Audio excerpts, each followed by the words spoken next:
Selamat siang Pak, selamat siang teman-teman.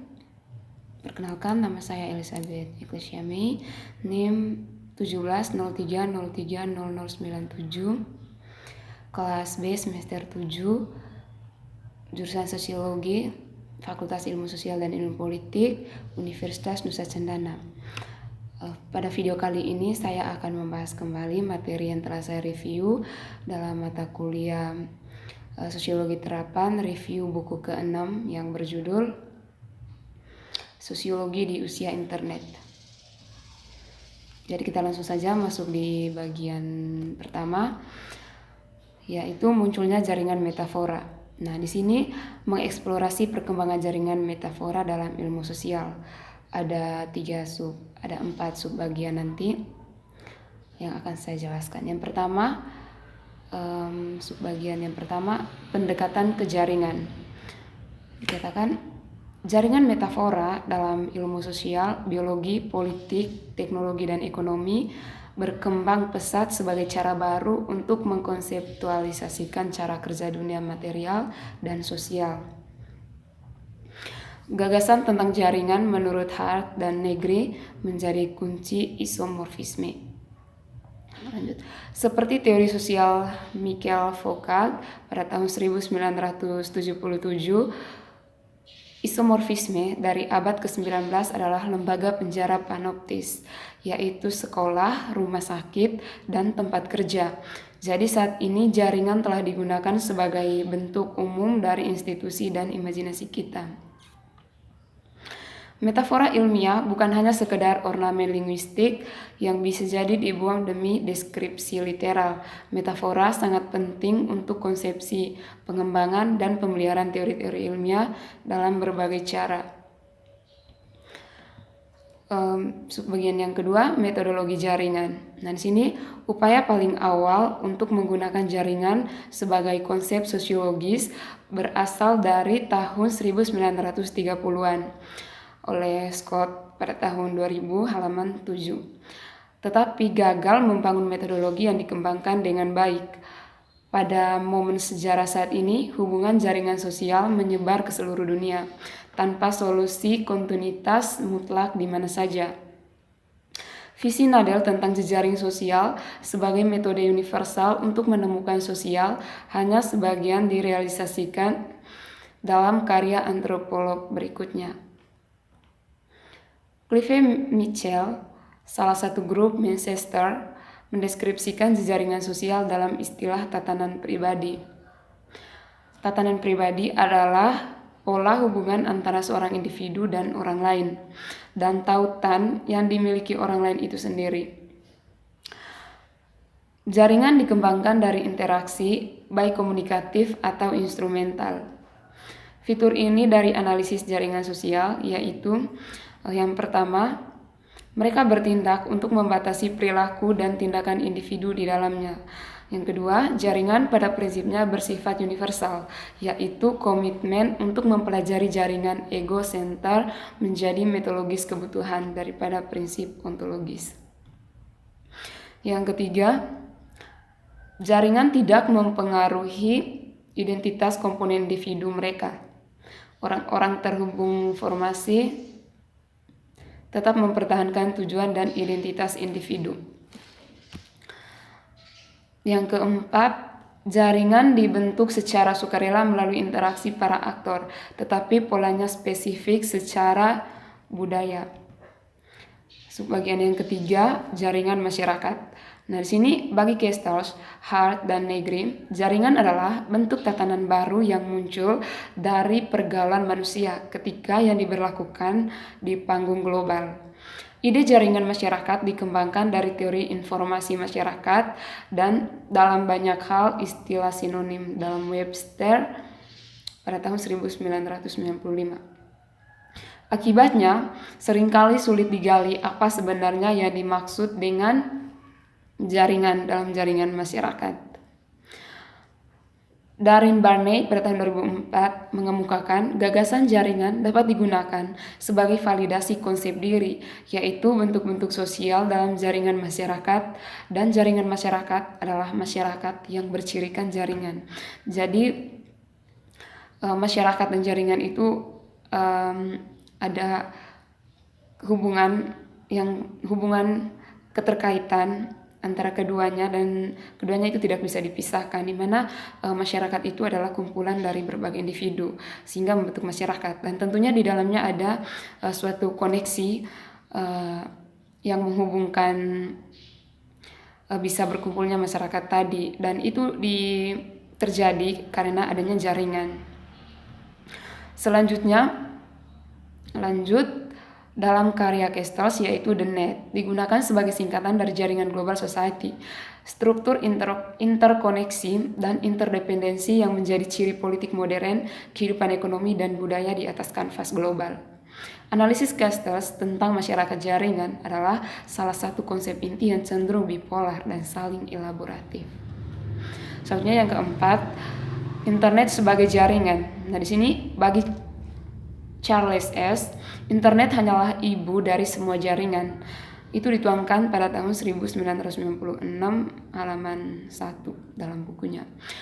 Burnett dan Marshall mendefinisikan internet sebagai koneksi global ratusan ribu komputer publik dan jaringan pribadi melalui node, gateway, dan pusat komputer menggunakan protokol TCP atau IP pada tahun 2003 halaman 206. Ide jaringan datang ke sosiolog internet sebagai prenosion atau firasat dari ranah politik yang menggantikan wacana di sekitar jaringan dari dalam disiplin itu sendiri. Selain itu, praduga yang sangat dipengaruhi oleh wacana komersial. Jaringan itu dipromosikan sebagai bentuk modal organisasi fungsional seperti yang dijelaskan oleh Negri. Seharusnya tidak membutakan kita dengan fakta bahwa bentuk-bentuk organisasi ini pada dasarnya adalah bentuk kontrol. Nah, di sini organisasi itu dijadikan sebagai kontrol, di mana di dalamnya ada jaringan, dan jaringan itu merupakan modal dalam organisasi fungsional yang membentuk adanya organisasi-organisasi yang berkelas begitu, sehingga jaringan itu dijadikan sebagai modal untuk menghubungkan adanya atau dibuatnya suatu organisasi tersebut. Selanjutnya di bagian yang kedua, tentang internet sebagai media.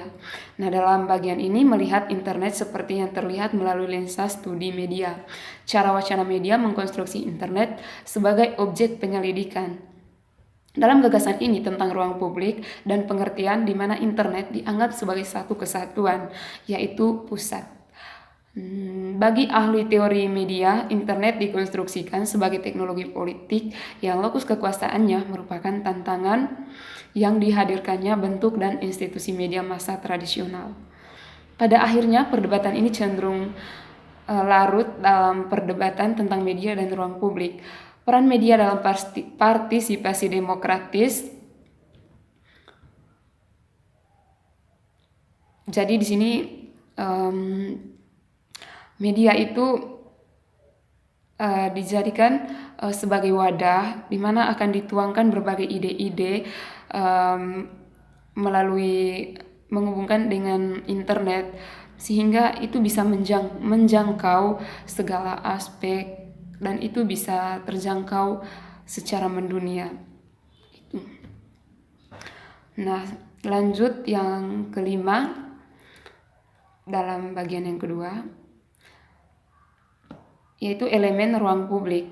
Nah, di sini pada dasarnya ruang publik agar dianggap meskipun sangat kritis terhadap Habermasian, visi ranah publik mengisolasi dua aspek dari model asli Habermas yang harus dibahas dalam diskusi apapun. Harus memenuhi dua kriteria, yaitu akses adalah dijamin untuk semua dan bahwa warga negara memiliki hak untuk berunding secara mode tidak terbatas. Jadi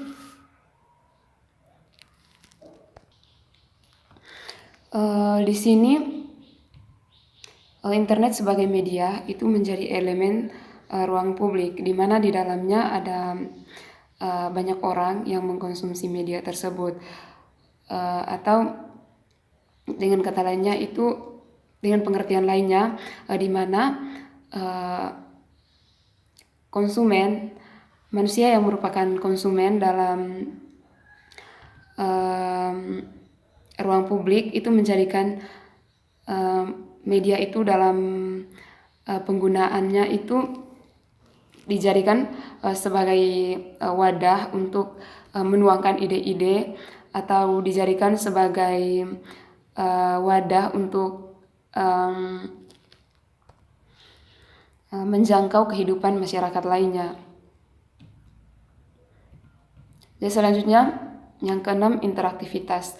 Nah, di sini interaktif dari media tertentu sangat penting untuk konsepsi apapun, bahwa ia berperan dalam pembentukan ranah publik, betapapun terbatasnya.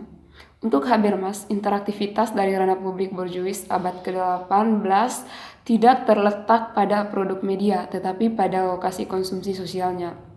Kedai kopi yang memberikan ruang dan bingkai interaksi untuk diskusi. Di sini di mana interaktivitas itu sangat penting dalam media, yaitu melalui interaktivitas itu akan terjadi connect dengan atau terhubung dengan masyarakat lainnya. Nah, di sini di dalamnya ada komunikasi, ada memberi dan menerima informasi begitu. Jadi proses interaktif dalam media itu sangat penting. Tanpa interaktif, maka media itu akan sangat pasif. Sehingga agar terkesan lebih aktif, media itu diperlukan agar dilihat dari kegunaannya itu kan untuk berkomunikasi. Jadi itu sangat interaktif. Selanjutnya, ketujuh, ruang dan bentuk kekuasaan publik global. Nah, dalam hal ini, perdebatan seputar media dan ranah publik bergantung pada sejauh mana tumpang tindih antar bentuk wacana media dan bentuk kepentingan dan kekuasaan kolektif. Saat memasuki era politik baru, para ahli teori berpendapat bahwa media modern tidak mampu memberikan tumpang tindih antara bentuk sifat mereka dan isi dan bentuk kekuasaan. Colin Sparks telah mengungkapkan perhatian ini dengan baik. Dalam penggunaan kontemporernya, dia menunjukkan ranah publik menyangkut perdebatan tentang sifat, legitimasi, ruang lingkup, dan arah kekuasaan publik. Ini mengasumsikan bukan hak demokratis untuk mengontrol kekuasaan, tetapi keberadaan kekuasaan itu sebagai masalah publik. Oke, lanjut di bagian yang ketiga, yaitu internet sebagai ruang sosial. Lanjut yang ke-8, komunitas. Nah, di sini Hillary menyaring 16 konsep inti termasuk dalam daftar kehidupan bersama. Kekerabatan, kesadaran jenis, memiliki tujuan bersama, norma dan sarana, lokalitas, totalitas sikap, sistem sosial, dan individualitas. Penggunaan umum dari istilah ini meliputi lokasi geografis, lingkungan, keanggotaan kelompok kepentingan, misalnya komunitas sosiologis, gaya hidup, misalnya juga komunitas rock sebagai singkatan dari bentuk umum identitas sosial, dan lain-lain. Jadi komunitas itu sangat penting dalam media, di mana orang akan membangun kelompok atau grupnya sesuai dengan kepentingannya masing-masing. Misalnya dalam grup WhatsApp, dalam aplikasi apapun yang merupakan bagian dari media internet dalam media begitu. Jadi di sini komunitas sebagai sebuah konsep merupakan inti dari proyek sosiologi di abad ke-19 untuk memahami perubahan sosial yang ditimbulkan oleh transisi masyarakat industri perkotaan baru. Modernitas, sosiolog awal mengamati menyebabkan kemunduran komunitas melalui erosi bertahap fungsi dan alamnya, dan melalui penjelajahan oleh pemerintah dan negaranya. Selanjutnya, yang ke-9, identitas online.